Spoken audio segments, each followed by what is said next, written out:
देख क्या देगा क्वेश्चन। 3 मीटर व्यास का एक कुआं 14 मीटर की गहराई तक खोदा जाता है। इससे निकली हुई मिट्टी मिट्टी को कुएं के चारों ओर 4 मीटर चौड़ी एक वृत्ताकार वलय बनाते हुए समान रूप से फैलाकर एक प्रकार का बांध बनाया जाता है। इस बांध की ऊंचाई ज्ञात कीजिए। मैं आपको समझा दूं कि 3 मीटर व्यास का एक कुआं है जो 14 मीटर की गहराई तक खोदा जाता है, यानी उसकी जो ऊंचाई है वो 14 मीटर है। इससे जो निकली हुई मिट्टी है ना, वो कुएं के चारों तरफ फैलाई गई है, कुएं के चारों तरफ फैलाई गई है। उससे एक 4 मीटर चौड़ी एक वृत्ताकार वलय बनाते हुए समान रूप से फैलाकर एक प्रकार का बांध बनाया था। इस बांध की ऊंचाई ज्ञात कीजिए। देखिए मैं बताऊं कैसे आपको। समझिए ये कुआं, ये क्या है आप यहाँ समझिए, ये कुआं है। क्या है? ये कुआं है। इस कुएं से जो मिट्टी निकली है वो हमने यहाँ पर फैलाई है चारों तरफ। मिट्टी कहाँ फैलाई है? चारों तरफ मिट्टी फैली हुई है कुएं के बराबर में, यानी कुएं के चारों तरफ मिट्टी फैलाई है। और जो मिट्टी फैलाई है वो 4 मीटर चौड़ी है। यहाँ से यहाँ तक जो मिट्टी की चौड़ाई करी है हमने वो 4 मीटर है। ठीक है, इधर भी 4 मीटर हो गए। तो आपसे पूछा है जो कुएं के चारों तरफ मिट्टी निकाल के मिट्टी फैलाई है उसकी ऊंचाई कितनी है, यानी कुएं कुछ ऊंचाई भी होगी उस मिट्टी, या मिट्टी आप फैलाते हैं कुछ बनाते हैं उस कुएं के बगल बगल, तो उसकी कुछ ऊंचाई भी होगी।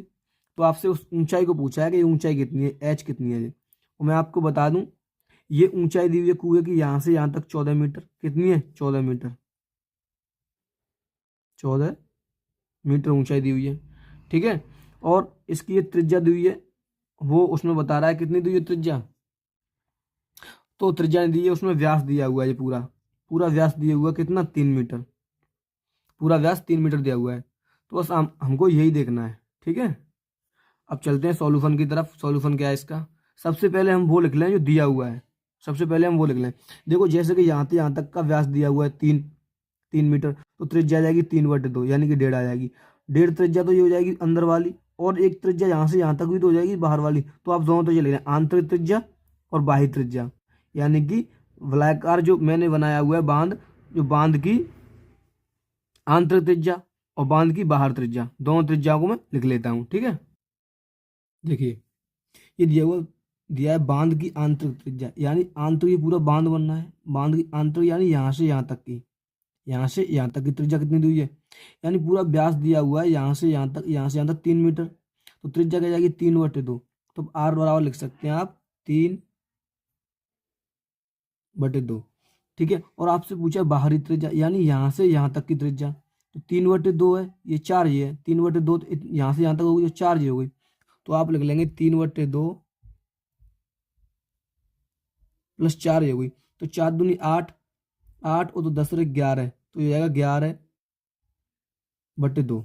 यानी मैंने एलसीएम हल किया है इसे, 4 दूनी 8, 8 2 से 11, 11/2। यानी कि यहाँ से यहाँ तक की त्रिज्या कितनी होगी? 11 होगी, और यहाँ से यहाँ तक की त्रिज्या कितनी होगी? तो 3/2 हो गई। ठीक है, ये त्रिज्या मैंने निकाल के आपको दिखा दी। और जो पूरी ऊंचाई दी हुई है, ये ऊंचाई ये 14 मीटर दी हुई है, 14 मीटर। तो आप एक काम करिए, पहले आप निकालिए इसका क्षेत्रफल, फिर आप निकालिए इसका क्षेत्रफल। ठीक है, और इस बड़े वाले क्षेत्रफल में से इस छोटे वाले क्षेत्रफल निकाल देंगे तो ये वाली जमीन बचेगी, ये वाला हिस्सा बचेगा ना, ये वाला, ये बचेगी मिट्टी, ये बचेगा। फिर इसका जो आयतन होगा वो इस पूरे बेलन का यानी कुएं का आयतन होगा। क्या होगा? मैंने क्या कहा? मैंने ये कहा आपसे, आप पूरे का आयतन निकालने के बाद में बड़े वाले का निकाल लेंगे। ठीक है, पूरे बड़े वाले का आयतन निकाल लेंगे, फिर इसका छोटे वाले वृत्त का आयतन निकाल लेंगे, पूरे बड़े वाले वृत्त का आयतन, फिर छोटे वाले वृत्त का यानी क्षेत्रफल निकाल लेंगे। बड़े वाले वृत्त का क्षेत्रफल, छोटे वाले वृत्त का क्षेत्रफल, इस बड़े वाले में से छोटे वाले को घटा देंगे, तो ये मिट्टी का आयतन आ जाएगा। मिट्टी का आयतन और बराबर किसके कर देंगे हम? कुएं के आयतन के, क्योंकि मिट्टी इसी से निकली है। पहले मिट्टी पता होना चाहिए ना मुझे कितनी निकली है इसमें से। जो मिट्टी निकली होगी वो कुएं के आयतन के बराबर होगी। तो पहले आप इसमें से मिट्टी निकाल लें, यानी मिट्टी का आयतन निकाल लें। तो क्या करूंगा मैं? बड़े वाले आयतन में से, बड़े वाले क्षेत्रफल में से छोटे वाले को घटा दूंगा, फिर उसमें मैं एच का गुणा कर दूंगा, तो ये आयतन बन जाएगा। क्या बन जाएगा? आयतन, यानी L into B into H बन जाएगा। क्षेत्रफल तो ये आ जाएगा, इसमें एच का गुणा करने के बाद में क्या हो जाएगा? ये आयतन बन जाएगा, ये समझ लो आप। ठीक है, तो आपको त्रिज्या मालूम पड़ गई, आप डायरेक्ट निकाल लें, क्योंकि बड़े वाले निकाल रहे हैं तो त्रिज्या घटा दूंगा, बस क्या कर दूंगा मैं? त्रिज्या घटा दूंगा। ठीक है, तो आप इस तरीके से लिखें, आप लिखेंगे बांध का आयतन,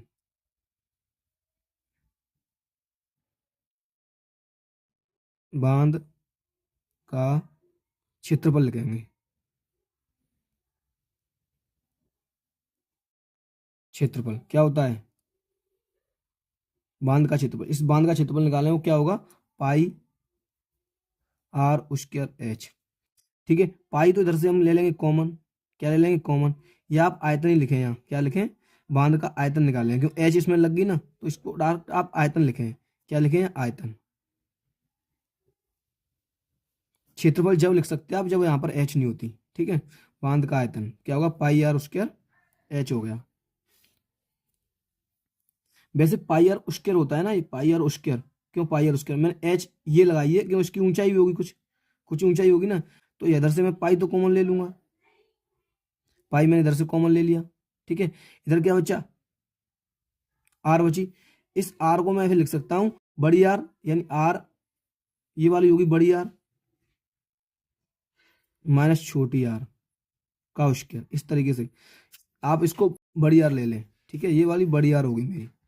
ठीक है, और पाई इधर है, बड़ी आर कितनी दी है मेरी, बड़ी आर दी है मेरी 11/2, तो आप लिख लेंगे 11/2 का स्क्वायर माइनस आर 3/2 का स्क्वायर। ठीक है, ब्रैकेट में आप हल करेंगे इसे, और इनटू में एच और है, क्या है एच, आप नहीं समझे होंगे, मैं बता सकता हूँ आपको। मैं जो बांध का आयतन लिया है पाई आर स्क्वायर एच क्यों लिया है, मैं आपको समझाऊं पाई आर स्क्वायर एच क्यों लिया है। अगर मैं क्षेत्रफल लेता तो मैं खाली लेता, वृत्त का क्षेत्रफल क्या होता है, pi r square, pi r square होता है वृत्त का क्षेत्रफल, वृत्त का क्षेत्रफल पाई आर स्क्वायर होता है। ठीक है, वृत्त का क्षेत्रफल क्या होता है, पाई आर स्क्वायर। लेकिन मैंने जब इसमें एच से गुणा और कर दिया तो इसमें ऊंचाई भी हो गई, लंबाई भी हो गई, सब चीज हो गया ना, तो ये आयतन मान लो आप इसको, क्या मान लो, आयतन। ठीक है, बांध का आयतन। देखिए अब आप इनका वर्ग करिए, तो ये हो जाएगा पाई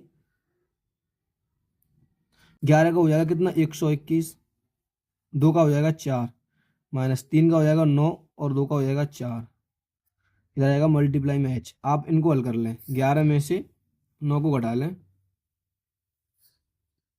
ठीक है, 11 में से क्या कर लेंगे, 121 में से 9 को घटा लें, तो पाई तो उधर आई। ठीक है, यानी कि देखो ये दोनों बराबर है, तो नीचे 4 आएगा।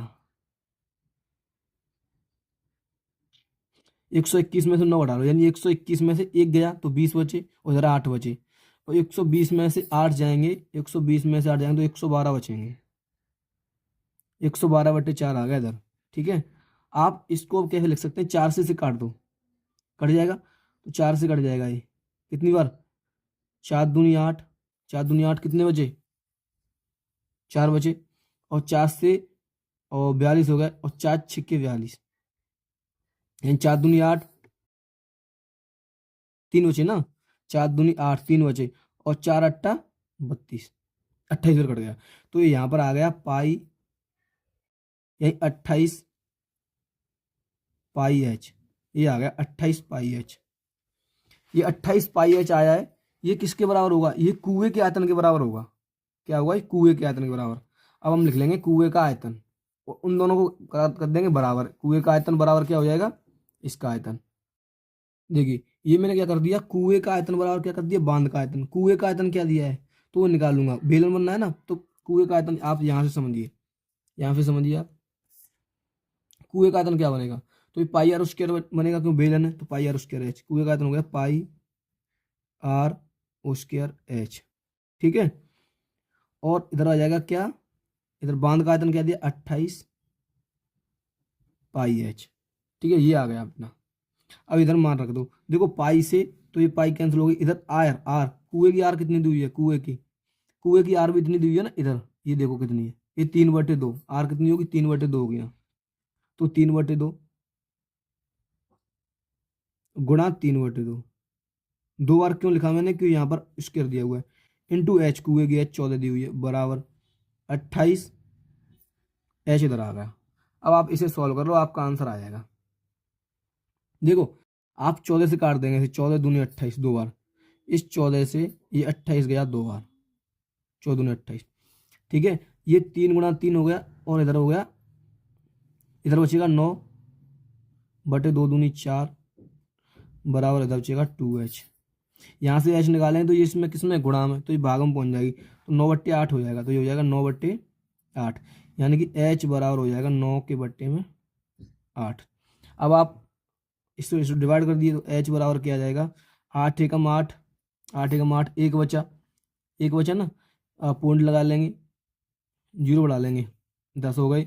फिर 8 एकम 8, फिर 2 बचे होंगे, 20 होंगे, 8 दूनी 16, 8 दूनी 16, 4 बचे होंगे और फिर जीरो, फिर 8 पंजे 40, यानी 1.125। ठीक है, 1.125। और एक बार आप डिवाइड करके देख लें दोबारा से। ठीक है, क्या लगेंगे, एच बराबर 1.125 मीटर। तो ये हो जाएगा आपका आंसर। आई होप कि आपको बहुत अच्छे से समझ में आया होगा। एक बार फिर मैं आपको थोड़ी सी रिवाइज करा देता हूँ। देखिए क्या दिया हुआ है। सबसे पहले क्या किया था हमने, हमारे पास दिया हुआ था बांध का आंतरिक त्रिज्या दी हुई थी 3/2, बाहरी त्रिज्या दी हुई थी, ये दी हुई थी 3/2 प्लस 4 मैंने इसमें ऐड कर ली थी। ठीक है, ये हो गई 11/2 मीटर। कुएं की ऊंचाई 14 मीटर दी हुई थी। मैंने बांध का आयतन, अगर आप क्षेत्रफल निकालेंगे तो पाई आर स्क्वायर होगा, इसमें एच का मल्टीप्लाई तो आयतन हो जाएगा। तो पाई मैंने यहाँ से कॉमन ले ली, और ये आर थी ना, इसमें मैंने बड़ी आर में से छोटी आर घटा दी, यहाँ पर ही ले लिया मैंने डायरेक्ट। ठीक है, अगर आप डायरेक्ट अलग अलग निकालते तो और दिक्कत होती, तो मैंने यहाँ पे ये सॉल्व करके नहीं धर लाया मैं। तो ये हो गया 28 पाई एच। ठीक है, उसके बाद कुएं का आयतन हो गया बराबर बांध का आयतन, कुएं का आयतन पाई आर स्क्वायर एच बराबर 28 पाई एच। पाई से पाई कट गई, तो यहाँ पर आर बन रही 3/2, 3/2 गुणा एच बराबर 28 एच। 14 से 28 को मैंने 2 बार काट दिया, तो इधर बचा 3 गुणा 3 और 2 दूनी 4, 9/4 बराबर 2 एच हो जा। यहाँ से एच निकली तो 2 इधर आ गई, तो ये हो गया 9/8। ठीक है, तो मैंने यहाँ से इसमें डिवाइड किया तो एच बराबर हो गई 1.125 मीटर। ठीक है, ये आपका आंसर आ गया। अगर वीडियो आपको अच्छी लगी तो वीडियो को लाइक करना, चैनल को सब्सक्राइब करना। अगर कोई भी दिक्कत हो मुझे कमेंट में बताना कि भाई ये दिक्कत है। ठीक है, आपकी जो आपकी परेशानी उसको मैं सॉल्व करूंगा, उसका हम निवारण करेंगे। तो मिलते हैं नेक्स्ट वीडियो में। आज के लिए इतना ही काफ़ी है। जय हिंद, जय भारत।